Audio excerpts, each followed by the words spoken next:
नमस्कार, क्या हालचाल बच्चा पार्टी, सब बढ़िया आई होप।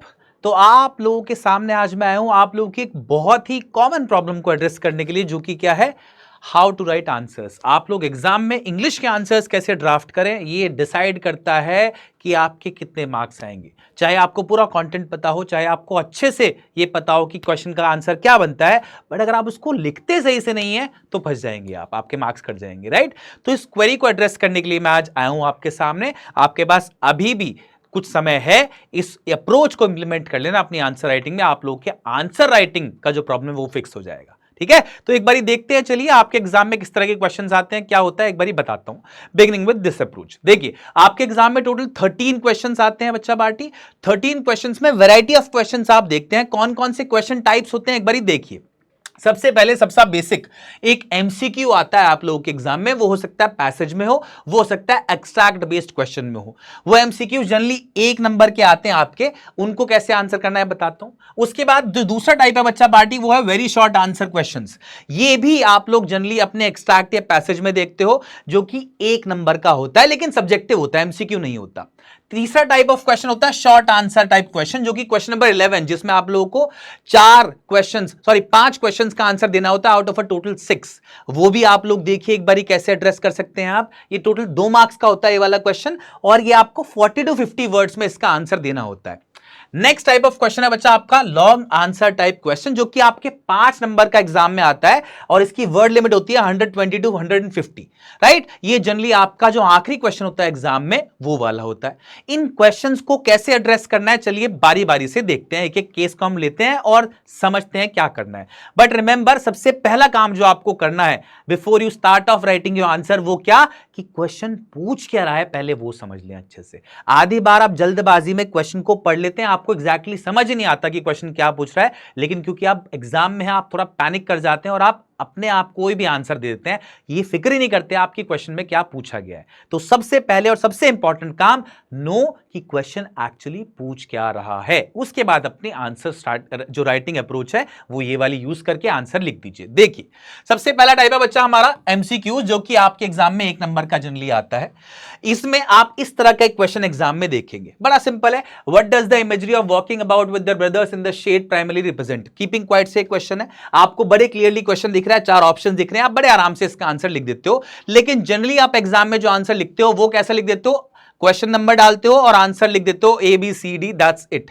लेकिन मेरी एक सलाह आप लोगों को यह है कि आप जो भी आंसर लिखो पहले उसका क्वेश्चन नंबर लिखो, उसके बाद जो आंसर आपको सही लग रहा है ABCD में से वो लिख दो, और उसके बाद आप जो भी ऑप्शन में दिया हुआ है डिटेल वो यहां मेंशन कर दो। इससे क्या होगा सर, इससे फायदा यह होने वाला है बच्चा पार्टी कि आप बाय चांस अगर यहां पे सी की जगह A B कुछ भी लिख दे अगर, लेकिन आपने क्योंकि एक डिटेल्ड आंसर दिया है, तो एग्जामिनर को तुरंत पता चल जाएगा कि आप क्या आंसर देना चाहते थे, ठीक है।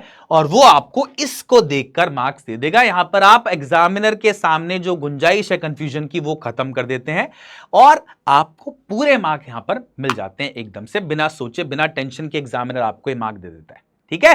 तो एमसीक्यू का क्या तरीका है, क्वेश्चन नंबर लिखना, जो भी आंसर आपको सही लग रहा है चारों में से वो मेंशन करो, और उसके सामने जो डिटेल्ड मेंशन है, जैसे यहां पे मुझे आंसर सी जो है वो अप्रोप्रिएट लगता है इसका, क्या कि imaginary walking about with the brothers in the shed क्या रिप्रेजेंट करता है, a moment of unity and peaceful reflection. तो मैंने ये यहां पर लिख दिया as it is, word by word, ठीक है। सिंपल, एमसीक्यू में कोई प्रॉब्लम नहीं होनी चाहिए। अब देखते हैं दूसरा टाइप ऑफ क्वेश्चन क्या है आपका।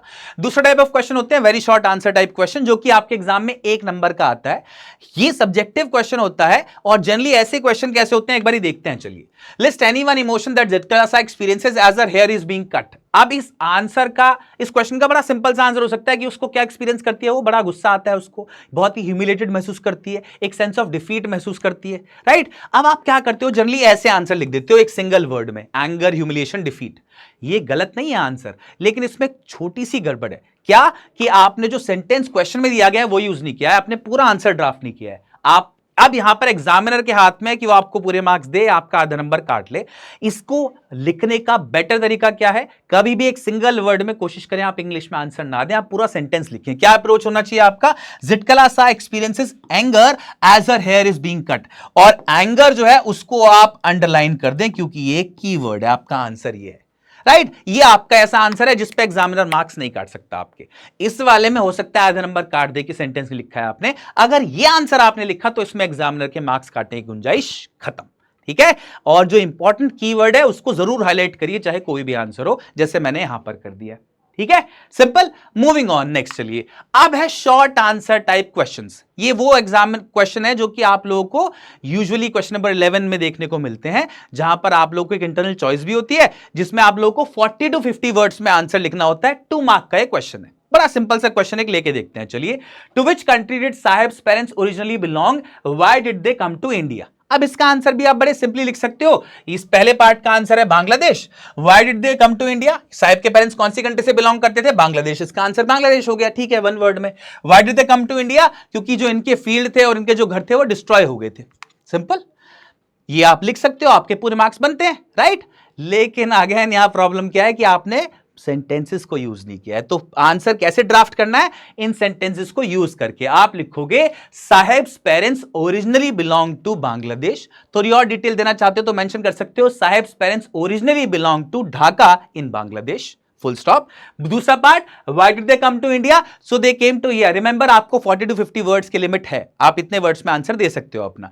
तो आप मेंशन करोगे they came to India in search of livelihood, वो लाइवलीहुड की तलाश में इंडिया आए थे, because their homes and fields were destroyed in floods, क्योंकि उनके होम्स और फील्ड डिस्ट्रॉय हो गए थे। दैट्स इट, ये आपका आंसर बन गया। आप वर्ड लिमिट के अंदर भी हैं और आपने सारे वर्ड्स जो आंसर्स हैं उनको सेंटेंसेस में दिया है उनके। जैसे देख लो यहां पर, Saheb's parents originally belong to Dhaka in Bangladesh, पहले पार्ट का answer. Then other rag pickers migrated to India in search of a livelihood because their homes and fields were destroyed in storms. ठीक है, सिंपल आंसर हो गया। अब एक छोटा सा हैक ये है, अब ये आपने वर्ड लिमिट में तो कर दिया है तो आपको समझ में आ गया होगा, 2 मार्क्स आपके पक्के हैं यहां पर। बट एक छोटा सा हैक ये है कि आप यहां पर इंपॉर्टेंट कीवर्ड्स को हाईलाइट कर दीजिए। अगर आप ऐसा कर दोगे ना तो आप एग्जामिनर के लिए एक तरह से आंसर सामने रख देते हो कि ये रहा आपका main crunch of the answer, इसको देख के मुझे मार्क्स दे दो। जैसे यहां पर मेन आंसर क्या है बच्चा पार्टी, साहिब के पेरेंट्स ओरिजिनली बिलोंग करते थे टू ढाका इन बांग्लादेश, तो मैंने ढाका इन बांग्लादेश को अंडरलाइन कर दिया। दे एंड अदर रैग पिकर्स, वो क्यों आए थे India, in search of livelihood, in search of livelihood को अंडरलाइन कर दिया। Because their homes and fields were destroyed in storms, क्योंकि उनके Holmes and fields were destroyed in storms. That's it, ये आपने अंडरलाइन कर दिया, राइट। तो आपने जो मेन क्रंच है या जो मेन कीवर्ड्स हैं, आपका जो आंसर फॉर्म कर रहे हैं मेनली, उनको आपने अंडरलाइन कर दिया। अब इससे क्या फायदा होगा, examiner Dhaka in Bangladesh, livelihood, fields and were destroyed in storms, ये देखकर आपको एग्जामिनर मार्क्स दे देगा। ठीक है, सिंपल अप्रोच है, बिल्कुल मुश्किल तो नहीं होगी, आई होप, है ना। सिर्फ क्या एक एड ऑन है कि जो भी आंसर आप लिखो इसमें कीवर्ड्स को हाईलाइट कर दो। जो आपका मेन क्रंच आंसर है ना, वो आंसर जो आपने 1 वर्ड में सोचा था इसका इनिशियली, उस पार्ट को अंडरलाइन कर दो बस। ठीक है, अब इससे 2 फायदे हैं। एक तो ये कि आपने जो अंडरलाइन किया इससे एग्जामिनर को सीधा आंसर दिख जाएगा, मार्क्स दे देगा। दूसरा एक फायदा यह भी है कि अगर आपने कहीं कोई स्पेलिंग एरर किया हुआ है ना, तो वो एग्जामिनर का ध्यान नहीं जाएगा उस पर, पॉसिबली एग्जामिनर का ध्यान नहीं गया तो इन्हीं को देख के मार्क्स दे देगा आपको। ठीक है, तो ये तरीका है शॉर्ट आंसर टाइप को करने का। आगे देखो, अब मूव करते हैं बच्चा party long answer type questions. Long answer type question जो है आपके क्रॉस थीम्ड क्वेश्चंस आ रहे हैं, कॉम्पिटेंसी बेस्ड क्वेश्चंस आ रहे हैं। इनको आंसर करने के लिए एक अप्रोच आपको दिमाग में रखनी है। पहले तो ये समझ लो कि ये 5 मार्क का क्वेश्चन है और इसका वर्ड लिमिट क्या है, 120 to 150। Remember, at all times आपको वर्ड लिमिट ध्यान रहना चाहिए।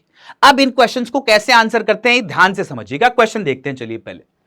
Analyse the poems a roadside stand, यानी कि आप लोगों से अ रोड साइड स्टैंड के बारे में पूछा गया है। एंड जेनिफर्स टाइगर्स, ये दूसरी पोएम है जिसके बारे में आपसे पूछा गया। क्या क्वेश्चन है, analyse these 2 poems for the theme of inequality. Theme, inequality के थीम के बेसिस पे आपको इसको एनालाइज करना है। And impact on the bearers, और इस इनइक्वालिटी का जो थीम है, इसका जो बियरर्स है यानी कि जो बर्दाश्त कर रहे हैं इस इनइक्वालिटी को, उनके ऊपर क्या इंपैक्ट हुआ, ये आपको जवाब देना है। अब रिमेंबर, एट ऑल टाइम्स ऐसे क्वेश्चन जो होते हैं ना लॉन्ग आंसर टाइप, इनमें जनरली 2 टॉपिक का क्रॉस थीम्ड क्वेश्चन आता है। आपको ऐसे में आंसर जो देना है वो जनरली 2 से 3 पैराग्राफ में देना है। 3 मान के चलिए। कैसे, हर पैराग्राफ का क्या स्ट्रक्चर होगा ये समझिए। तो सबसे पहले बारी बारी से जो 2 पोएम्स के बारे में बात की गई है उनको इस स्ट्रक्चर के अकॉर्डिंग आपको आंसर देना है। ठीक है, क्वेश्चन आपको समझ में आ गया कि इन दोनों में क्या थीम है, उसको एनालाइज करिए और उसका क्या इंपैक्ट है बेयरर्स पे आपको बताना है। तो मान लीजिए सबसे पहले हम बता रहे हैं रोड साइड स्टैंड के बारे में, तो आप कैसे स्टार्ट करोगे? इन द पोएम, सबसे पहले आप लोगों को ये इंट्रोडक्शन लिखना है इस तरीके से उस पैराग्राफ के अंदर। कैसे लिखेंगे बताता हूं, फिर उसके बाद मेन बॉडी या कंटेंट वाले पार्ट के बारे में बात करेंगे एंड देन उसको कंक्लूड कर दीजिए छोटा सा। मिनिमम वर्ड्स में काम पॉसिबल है, बट ये स्ट्रक्चर ध्यान रखिए। कैसे इंट्रोडक्शन दोगे? तो पहला पैराग्राफ जो ड्राफ्ट करोगे, इन the poem a roadside stand by Robert Frost, इतना लिखा। अब आप पूछ रहे थे ना कि रॉबर्ट फ्रॉस्ट या पोएट या राइटर का नेम कहां काम आता है, ऐसी जगह काम आता है लॉन्ग आंसर टाइप में। ये कभी एग्जामिनर डायरेक्टली नहीं पूछता आपसे, लेकिन अगर आप क्वेश्चन में मेंशन कर देते हो तो उसके ब्राउनी पॉइंट्स से इसके एक्स्ट्रा मार्क्स मान सकते हो आप। तो आपने क्या लिखा? इन the poem a roadside stand by Robert Frost,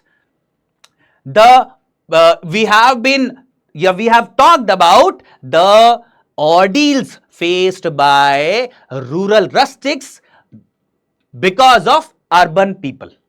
ठीक है, ऑर्डिल्स मैंने बोला, ऑर्डिल्स का मतलब होता है डिफिकल्ट एक्सपीरियंसेस, राइट? तो आपको ये बताना है कि कैसे उन्होंने इनइक्वालिटी फेस करी। तो रूरल के रस्टिक्स जो है, गांव देहात के जो रोड साइड स्टैंड वाले लोग हैं, वो अर्बन लोगों की वजह से बहुत ज्यादा डिफिकल्ट एक्सपीरियंसेस फेस करते हैं और एक इकोनॉमिक डिस्पैरिटी है दोनों के बीच में। रूरल लोग जो है वो गरीब है, अर्बन लोग जो है वो रईस है। ये इकोनॉमिक डिस्पैरिटी या इकोनॉमिक इनइक्वालिटी बेसिकली इस पोएम में आई है, ये आपका कंटेंट में आ जाएगा। ठीक है, और एंड में आप कंक्लूजन कर दो, therefore this poem depicts the economic inequality. Fine, ये पहला पैराग्राफ हो गया। अब दूसरा पैराग्राफ बनाओ जो कि किसका बनेगा? एंड जेनिफर का, टाइगर्स का। आप लिखो, in the poem Aunt Jennifer's tigers by Adrienne Rich, the poet has highlighted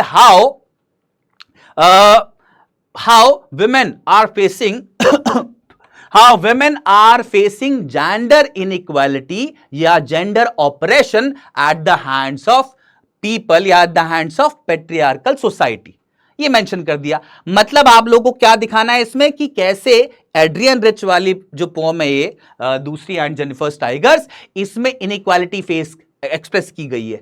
inequality कैसे एक्सप्रेस की गई है भाई? आप देखते हैं कि एंड जेनिफर जो है वो शादी में ऑपरेशन महसूस करते हैं अपनी, बहुत उनको बहुत अत्याचार किया गया, उन पे बहुत सारी रिस्पॉन्सिबिलिटीज लाद दी गई हैं, है ना। और इसका क्या इंपैक्ट है बियरर्स पे, यानी कि एंड जेनिफर के ऊपर क्या इंपैक्ट है? वो बहुत ही पावरलेस महसूस करती हैं, उनको फ्रीडम की कमी महसूस होती है, वो डरी डरी रहती हैं पूरे टाइम। ये इंपैक्ट है बियरर्स पे, ये आपने दूसरे पैराग्राफ में लिख दिया पूरा। Therefore it expresses gender inequality, ये जेंडर इनइक्वालिटी एक्सप्रेस करता है। दो पैराग्राफ हो गए। अब तीसरे पैराग्राफ में आप कंबाइंड आंसर लिख दो कि भाई पहला जो पोएम है जेंडर, उसमें इनइक्वालिटी है ऑफ इकोनॉमी, इकोनॉमिक डिस्पैरिटी को दिखाता है, इकोनॉमिक इनइक्वालिटी को दिखाता है वो। और दूसरा जो पोएम है एड्रियन रिच वाला एंड जेनिफर्स टाइगर्स, वो बात करता है about inequality of gender, gender inequality के बारे में बात हुई है उसमें, है ना। तो आपने ये स्ट्रक्चर यूज करके 3 पैराग्राफ ड्राफ्ट कर दिए, इजीली 100 to 120 वर्ड्स में आंसर आ जाएगा। आपके पास अवेलेबल लिमिट है 120 to 150। ठीक है, अब आपको ये डाउट हो रहा होगा कि यार लिखूं कैसे एग्जैक्टली इसको, तो उसका एग्जांपल देख लो, ये रहा।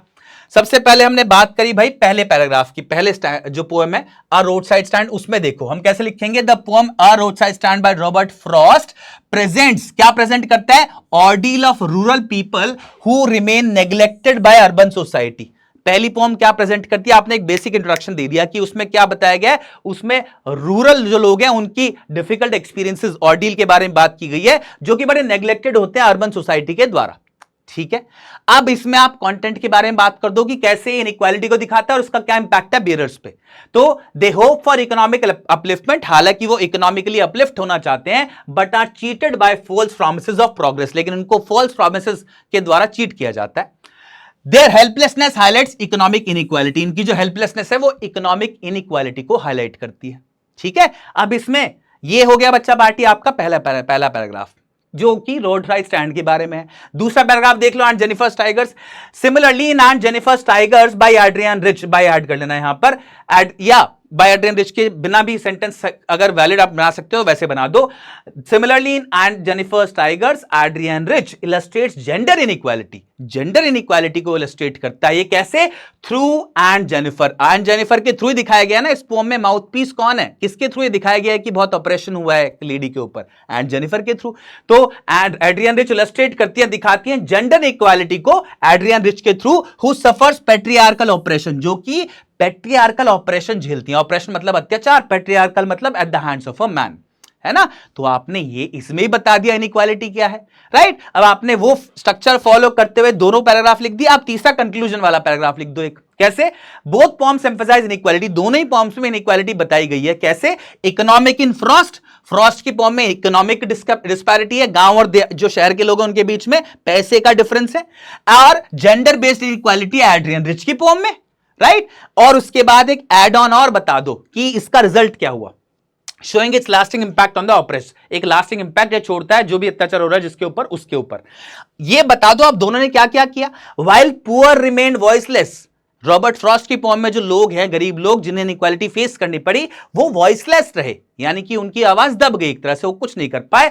आंट जेनिफर ने क्या किया? फाइंड सॉलेस इन हर आंट, आंट जेनिफर ने सॉलेस पाया, पीस पाया अपने आर्ट में, यानी कि उन्होंने एक आर्ट, एक टेपेस्ट्री पे ड्राइंग क्रिएट कर दी जिसमें उन्होंने बहुत ही प्राउड और अनअफ्रेड टाइगर्स को बना दिया, उसके थ्रू उनको सुकून मिला। She although she never escapes her reality, हालांकि वो रियलिटी एस्केप नहीं कर पाई। अब ये आंसर्स की लैंग्वेज थोड़ी 19-20 हो सकती है, आप चाहो तो इसको और डिफिकल्ट वर्ड्स में और अच्छे वोकैबुलरी वर्ड्स के साथ ड्राफ्ट कर दो, चाहे तो और सिंपल लैंग्वेज में ड्राफ्ट कर दो, but remember at all time structure ये रहना चाहिए, ठीक है। और दूसरी बात क्या कि वर्ड लिमिट को हमेशा दिमाग में रखना है। आपके जो आंसर्स हैं वो 120 वर्ड्स की जगह 100 में हो सकते हैं, but ensure the quality, quality and not quantity बड़ी इंपॉर्टेंट है। यानी कि आप किस तरह का आंसर लिखते हैं क्वालिटेटिवली, ये मैटर करता है। आप बहुत सारे वर्ड्स लिखें ये मैटर नहीं करता, बस ये ध्यान रखना है कि आप लोग कभी भी वर्ड लिमिट क्रॉस ना करें।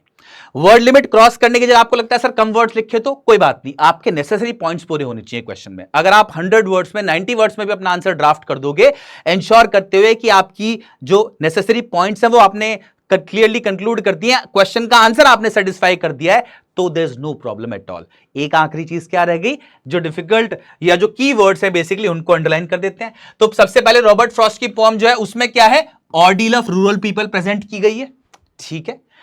वो इकोनॉमिक अपलिफ्टमेंट चाहते हैं but are cheated by false promise of progress, their helplessness, वो उनकी जो हेल्पलेसनेस है वो हाईलाइट करती है इकोनॉमिक इनइक्वालिटी को, ठीक है।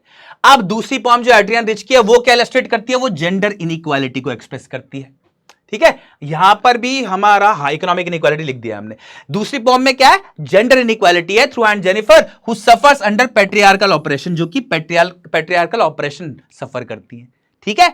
कीवर्ड्स को हाईलाइट कर दिया। अब लास्ट वाले में देखो, बोथ पॉम्स एम्फसाइज इनइक्वालिटी, दोनों पॉम्स एम्फसाइज करती है इनइक्वालिटी को, economic in Frost and gender based in rich, ये भी आपने बता दिया। उसके बाद आप बता दो showing lasting impact on the oppressed while the poor remain voiceless, गरीब लोग वॉइसलेस रहते हैं, and Jennifer find solace in her art, and Jennifer जो है वो अपने आर्ट में पीस पाती हैं। तो आपने जो भी इंपॉर्टेंट पॉइंटर्स थे, जो भी इंपॉर्टेंट कीवर्ड्स थे इस क्वेश्चन के अंदर, उन सबको हाईलाइट कर दिया है, ठीक है। तो यही काम आप लोगों को करना है, बस इसका ध्यान रखिए। और बेसिकली 3 चीजें दिमाग में रखिएगा प्राइमरीली जब भी आप क्वेश्चन देखें। सबसे पहला काम क्या करना है, आप क्वेश्चन का ये समझिए कि पूछ क्या रहा है, जैसा कि मैंने बार बार बताया अभी बीच में। दूसरा, word limit at all times दिमाग में रखिए कि आप लोग जो वर्ड लिमिट है उसी में आंसर दें। जो छोटे आंसर्स हैं, छोटे क्वेश्चंस हैं, very short answer type, MCQ में तो आपके पास ऑप्शन होता ही नहीं, शॉर्ट आंसर टाइप, इनमें cut right to the chase, सीधे काम की बात करिए। रिमेंबर, एक सिंगल वर्ड में आंसर नहीं देना, पूरे सेंटेंस में आंसर देना है। जो लॉन्ग आंसर टाइप है उसमें इंश्योर करिए कि जो स्ट्रक्चर मैंने आपको बताया, इंट्रोडक्शन, कंटेंट एंड कंक्लूजन, वो आप मीट करें। अगर कहीं 19-20 उसमें हो रहा है इट्स ओके, बट जनरली वो स्ट्रक्चर फॉलो करने की कोशिश करें, ठीक है। अगर आप इतना काम कर लेते हैं, इस अप्रोच को अपने आंसर राइटिंग में ले आते हैं, आई अश्योर यू कि आप जितने मार्क्स स्कोर करने वाले थे ना उससे 5 मार्क्स 7 मार्क्स एक्स्ट्रा स्कोर कर सकते हैं, ठीक है। तो इस अप्रोच को इंप्लीमेंट करिए। All the very best, you have my best wishes. मिलते हैं जल्दी और अपने एग्जाम को नेल करिए, ठीक है। Bye bye, all the best.